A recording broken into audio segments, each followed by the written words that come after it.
Welcome to this episode of the Million Dollar Mastermind. I'm Larry Weidel, and before we get started, if you want to know exactly how to win again and again, go to weidelonwinning.com/webinar now to watch something I've put together for you. Now let's get going into this episode of Million Dollar Mastermind. I'm here with Thorsten Overgaard. He's in Mont Blanc, on his way to Istanbul. Thanks for spending some time, Thorsten. You're most welcome. And here with award-winning sculptor from Denver, Jason Mail. Thanks, Jason, for joining in on this, talking about creativity. Yeah, thank you, Larry. And, the thing about creativity is you're unleashing a power that's inside you. You're unleashing ability, ideas, and things inside you. And the great thing about it is that it applies to improving everything you do, eating, how you spend your time, not just what you do as a career or whatever, but it's just, your enjoyment, where you live, the clothes you wear, the people you associate with. All of these things are influenced by your creativity. And it goes back to the idea that everything can be improved, which means everything can be more satisfying to you. Everything that you're doing and involved in can be more rewarding to you. And finding those breakthroughs is what keeps the electricity and the freshness coming into your life. And so you, don't be afraid to challenge yourself to move forward. And when it comes to the execution, I've had this attitude, people would get on and they'll speak from stage, and training things and then talk about it's one thing to tell people to work, to talk about you've got to work hard, but I'm never impressed when people tell me they work hard because that tells me they're proud of themselves for working hard, which means they're stupid. Because you gotta work hard no matter what you do in life if you're going to be independent. If you're going to, the hardest working people with the toughest jobs are the lowest paid people, minimum wage. So when you brag to me that I'm a hard worker, it's just like, can't you come up with anything else? That's what you're noticing about your effort as you go through the day, that you're a hard worker, and to my mind, I've just always written them off as I'm listening to a knucklehead, and so hard work is a given. The whole thing is where's that hard work going to take you? What are you going to get from your hard work? That's where your focus should be. And that's what ignites, that's what cranks the creativity engine in you as you go through the day, when you get up in the morning, in the middle of the day, the end of the day, when you're tired, when you're energetic, when you're at a party, with this, that, the other. What keeps that creativity coming out is moving forward. What can I get out of this? What does it, you meet a person. What does this person know that I need to know? Everybody knows something you need to know. So if you approach it like that, like every interaction can yield a benefit to you if you're paying attention.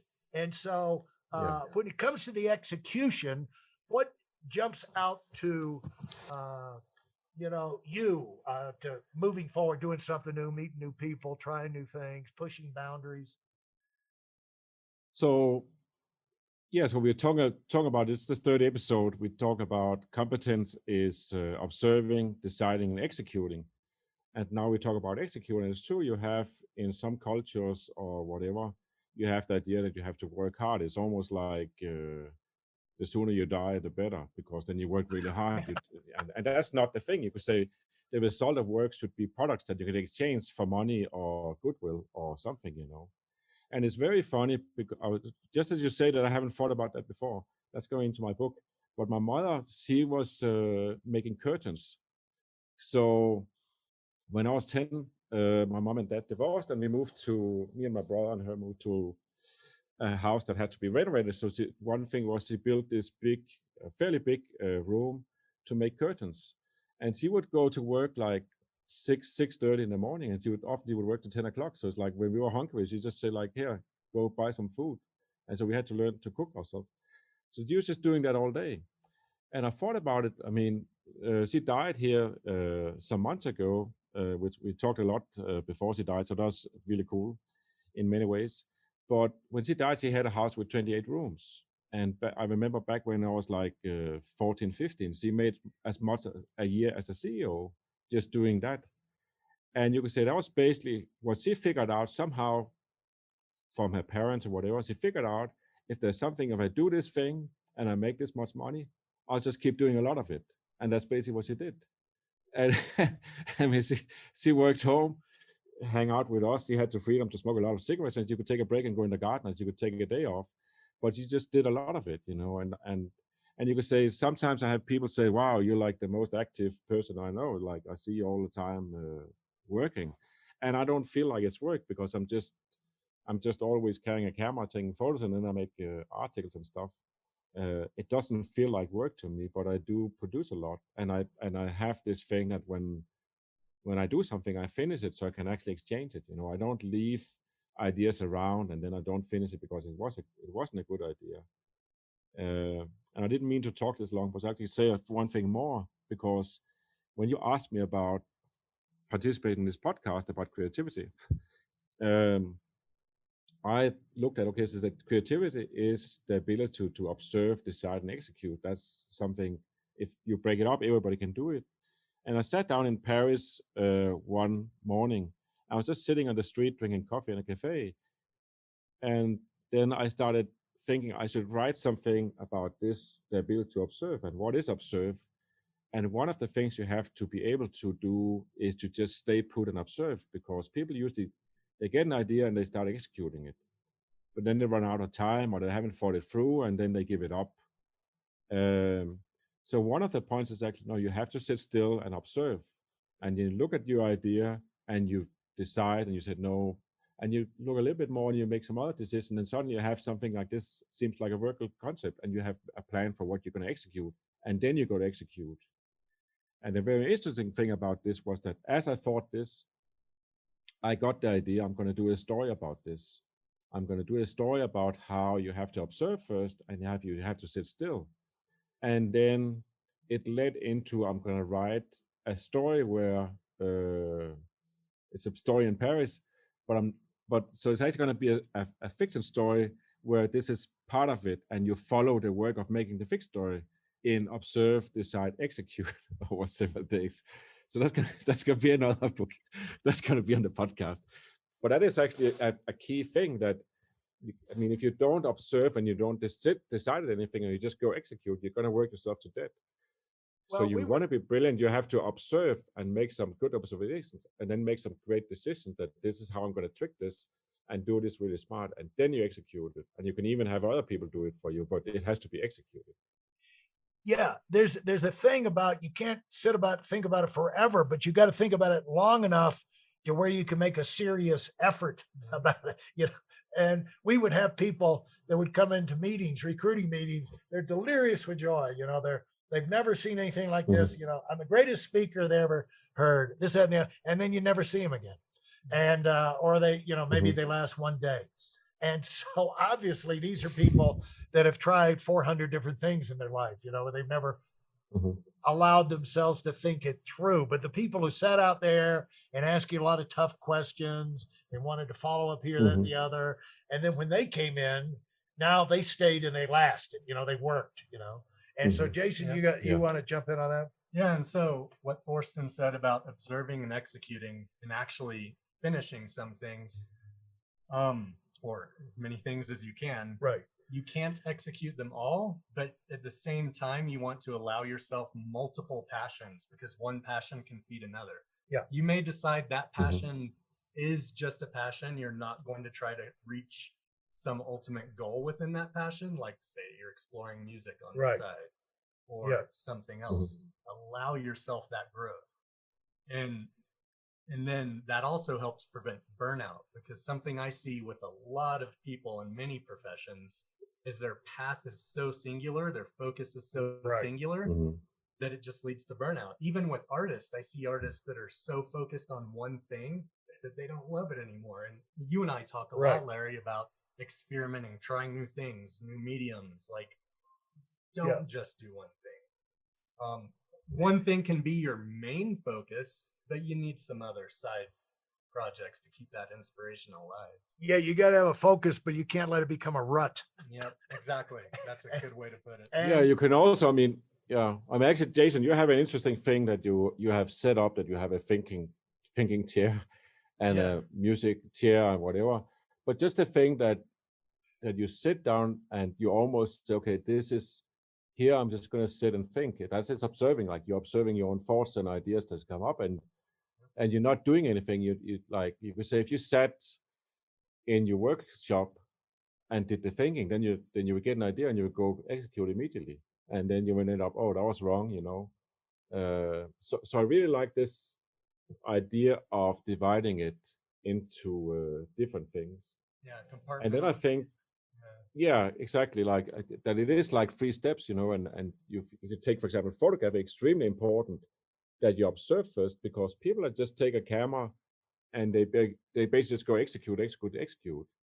Then you get, what's the point? You're not in control. To be in control, you have to observe first and see, wow, that's a picture. And you decide, I'm going to take it, or I'm not going to take it, or this is how I'm going to take it. And then you take it. And then you go observe some more and you do the next one. That's basically the steps of it. And most people, they get a camera.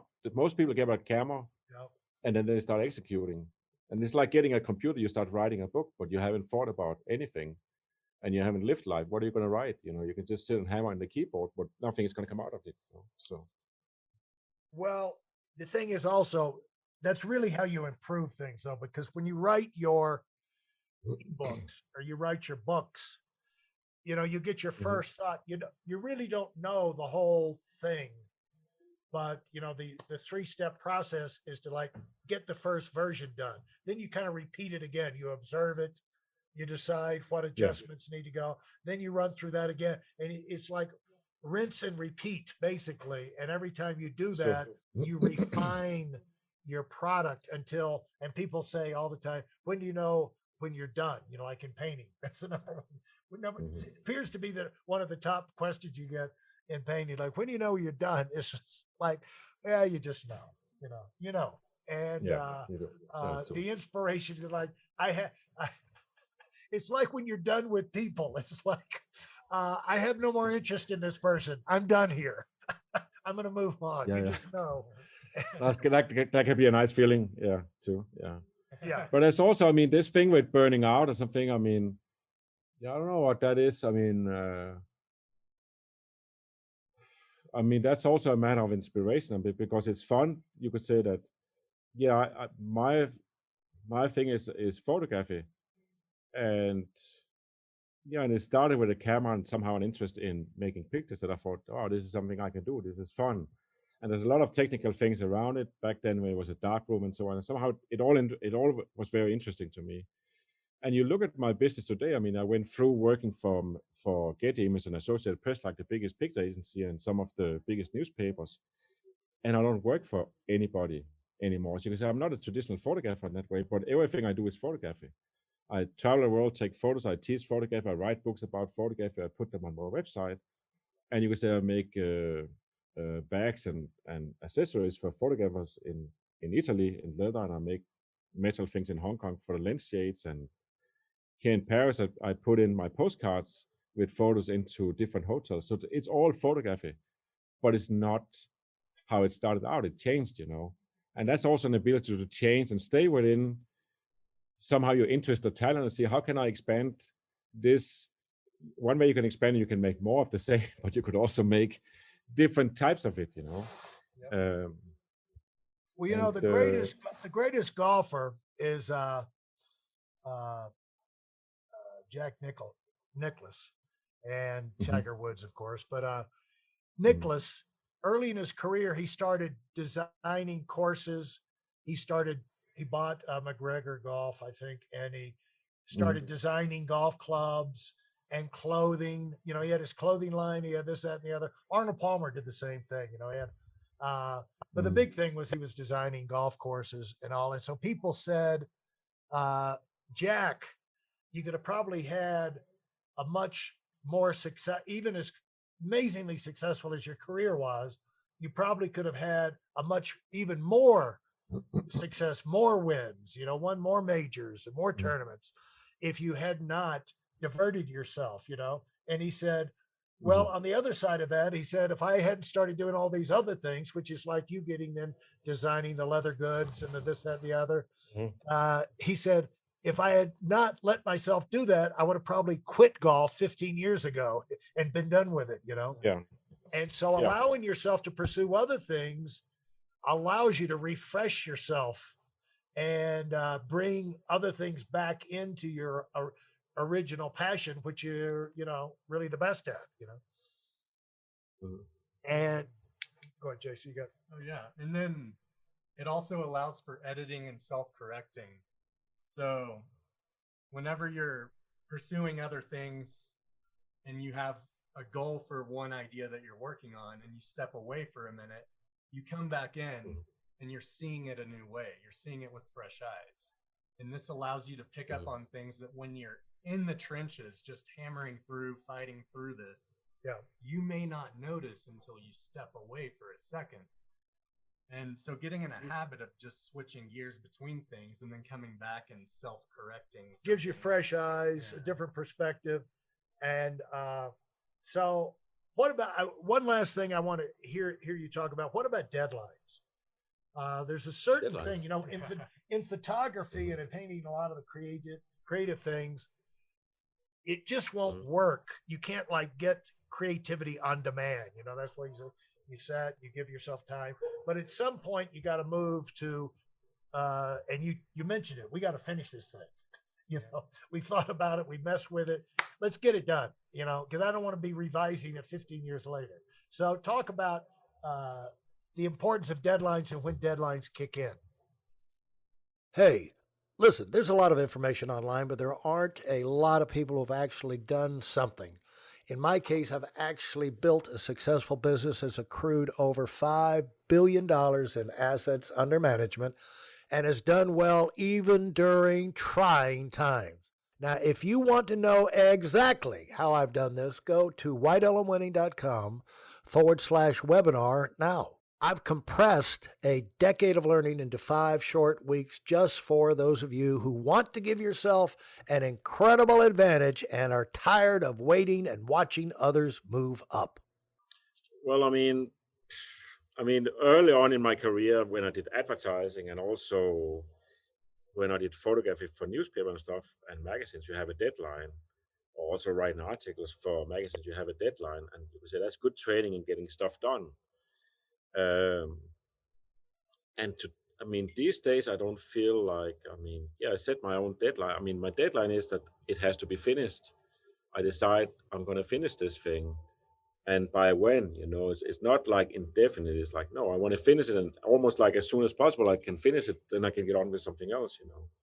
And I also know that if you decide to do something and you start on it and then you drop it again to do it later, then it's not fun doing it anymore. You have to do it while it's fun, while you have the purpose to do it, you know. I think I think you nailed it right there. Inspiration has a shelf life. You know, the thing. Yeah, it does. But also purpose, you know.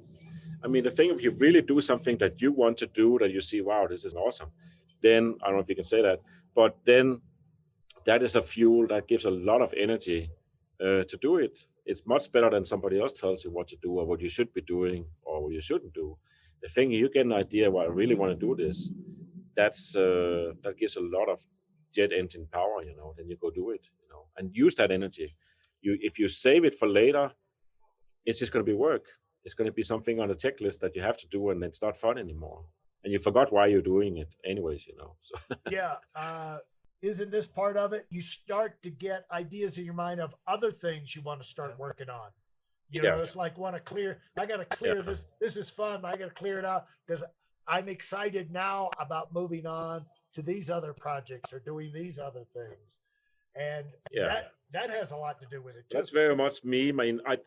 Yeah, it's just very much of me that I would not leave something undone. Like, and but I do know, you could say when I write books, I divide them up in chapters. So I get an idea for one chapter and I do it, and I finish that chapter. And it's very important to finish it because I know if I don't finish it, I can't remember next time I look at it what it was doing.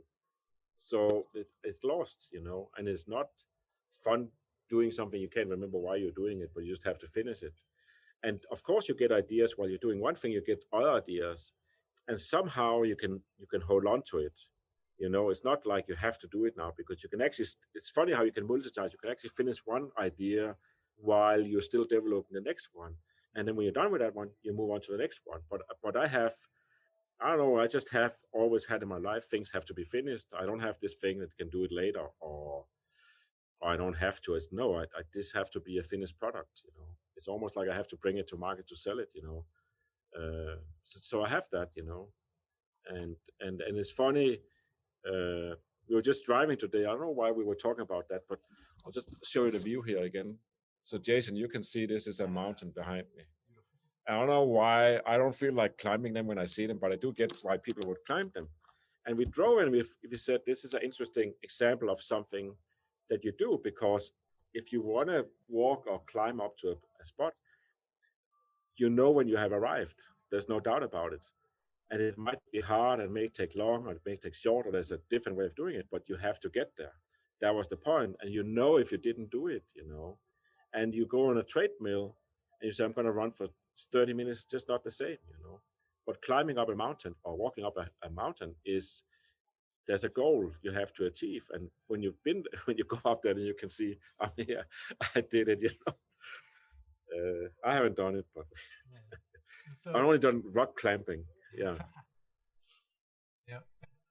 Yeah. So one thing I may do a little differently from other people too is with my different things that I'm pursuing at the same time, there's always one that has the most energy, but I'll have, it's usually staggered, a new idea forming, ones that are in the process of making. And some of my process takes a lot of time and there is downtime in it. So it allows for me to work on other projects at the same time that either are or aren't related. But there's always something coming to completion. So there's that excitement. And there's always new ideas forming. So there's always that excitement too.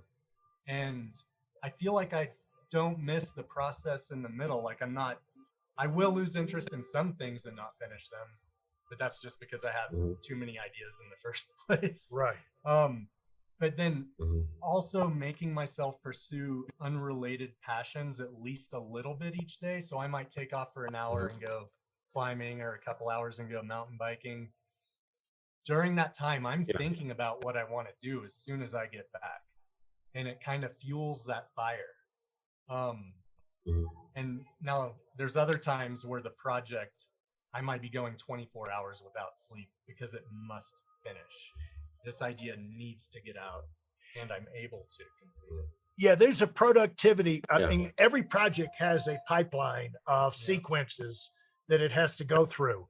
And, when you're writing books, doing ebooks, you control them all as much, except for your time, interruptions of workshops and travel or quarantine, adjusting for things like that. Whereas in Jason's world, he's got the foundries and the backlog of the foundries to deal with. So, but each project has its own pipeline. And what I've always liked of looking at goals is to not look at a goal as one flower. You might start off with one big one you want, but I think of lots of, kind of like a bouquet of flowers. This is pretty, that's fun, this is exciting. And you just try and have lots of, have something exciting to look forward to in every area of your life. And it's a matter, you can't work on them all at once, but when you get stalled in one area, there's always something, beautiful and exciting right there you've already thought of and set up, and you just kind of move over there. And that's how you wind up being so productive. Because I know with you, people say, how does he do all the workshops and how does he analyze all these cameras and lenses and write these technical things? And he interviews with the people at Leica, and then he's putting out products and designing. And so, with all the courses that you put up, but I know how it works. You got a bunch of things you work on. When you're stalled here, the light bulb goes on over there, and it's just like pushing a chapter forward, or, you don't have to finish the whole book, but you just get a chapter. The next chapter I want to get is that one. And pretty soon, but it's also, but I think it's also like that you should have, it's almost like if you don't have it, you should clean out your life. You should have everything you do excites you. So, I can get excited, like in Paris, like I want to go down and have coffee and just sit and write on a notepad.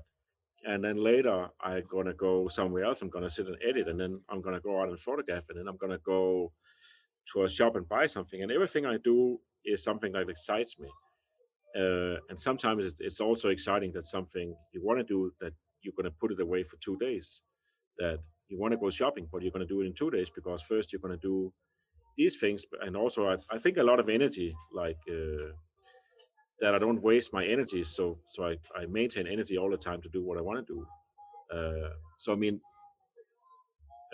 I wouldn't walk around in the middle of the day in sunshine, because it's going to make me tired, and the light is not good enough to take photos anyway. So I'll go somewhere else where I can preserve my energy and do something else, But everything I do excites me. There's very few things I do that doesn't excite me. And that's, you could say, if you don't feel like that, you should change your life to where it does excite you. Well, there's been a lot of fun, incredibly powerful insights on making magic happen in your life continually, and being a way to bring that excitement into your life, which is really living, because if you make a lot of money and you're all stressed out, that's not really living. It's the excitement of accomplishment and doing the things with that you want to do, with people you want to do, where you want to do it, and that keeping that flow of excitement coursing through your body. You're in charge of that. You're in charge of your life. You're only going to be here for a short period of time. So creativity is a way you can get that electricity to course through your veins. Hopefully we got people stirred up about turning themselves loose in this area. Jason, you want to have a final word, and then we'll go over and get a final comment from Thorsten. Sure. So, Larry, you said something earlier, actually. It was a flower analogy about having all of these different things bloom. Yeah.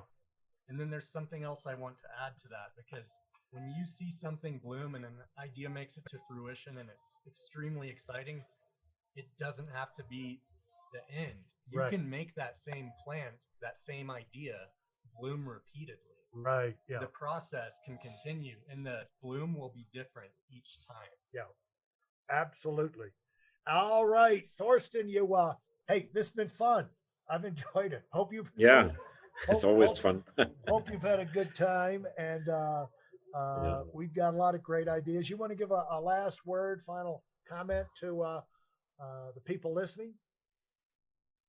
Well, we could say this thing that you finished something. There was something in the thing that Jason said before, that it's almost like you break your things up in cycles you can actually finish, so you can get on with the next thing, and you can say that's one of the traps of being creative, of being an artist, of being an entrepreneur, is that each thing you do is a process. So it means it goes through steps, and when you're done with it, you know more about how to do it than when you began. And that's usually where self-validation comes in, because now you can see how incomplete your work is, because now you know how to do it better. But that doesn't count. You just finish what you did, and you push it out for sale in a gallery, whatever you're doing, and then you go make the next thing, the improved version. And maybe you do it faster also, So that's how you work as an artist. The wrong thing is to invalidate yourself and say, no, I'm going to wait till I make it perfect, and then I'm going to launch it, because then you don't make any money for 10 years, and you don't make any art. And if you look historically, you will see that most photographers made the masterpieces when they were young and unexperienced. Bob Dylan wrote his best stuff, most people agree, when he was young. And the same with Henrik Song. He made his masterpiece when he was 21. He only had a camera for 2 years, and he photographed for 30 years or 45 years, and he didn't make a bigger masterpiece. So don't disregard, like, don't take the things that you do and say, no, this is not what I actually wanted to do, or it's not great enough. I don't have enough experience and people are going to laugh at me. No, just put it out. And you can say somebody's going to buy it. Maybe later they'll pay more for it, for something else you do, but you just put that thing out and move on to the next one. That's really important in executing things. Yeah, because your great work is going to come when you're most excited, not when you're most educated, And they had education usually works the other way. I don't know, but often education. We had a big meeting one time. I was on a panel of 4 guys at the top. There was about 500 people asking questions. One guy got up and asked fella next to me, Mike Sharp. He said, "How did you were able to maintain your enthusiasm? In spite of all the details and licensing and training and technical blah blah. How did you keep yourself as excited and moving forward in the business and not get just beat down by that?" He said, "Well, I never bothered to learn a whole lot about the business to begin with." He just got it's true, He just focused on the excitement of it and what it would do for you and how great it would be and how great this worked. He focused on the benefits of it rather than the underbelly, and that's what, Yeah, you could say I mean, curiosity is better than education, because if you're curious about something, you're studying, you're learning about it, Yeah. And if you sit in a university or anywhere else and you're not interested or you're not curious about it, then it's basically Chinese school. You're just learning what the book says, but you're not actually taking it in, So it's better just be curious and go whatever route you find. Yeah. I got a suggestion for you in the book. Use curiosity. Curiosity is better than education as a chapter. That's suggestion. True. Yeah. Because that's very much more very profound. And delegate the things that don't inspire you if you're able to. Yeah. So, also. Get where you can hire that off and delegate that stuff so you could stay on. I think that's true for all 3 of us, that we have been very curious about how to do things.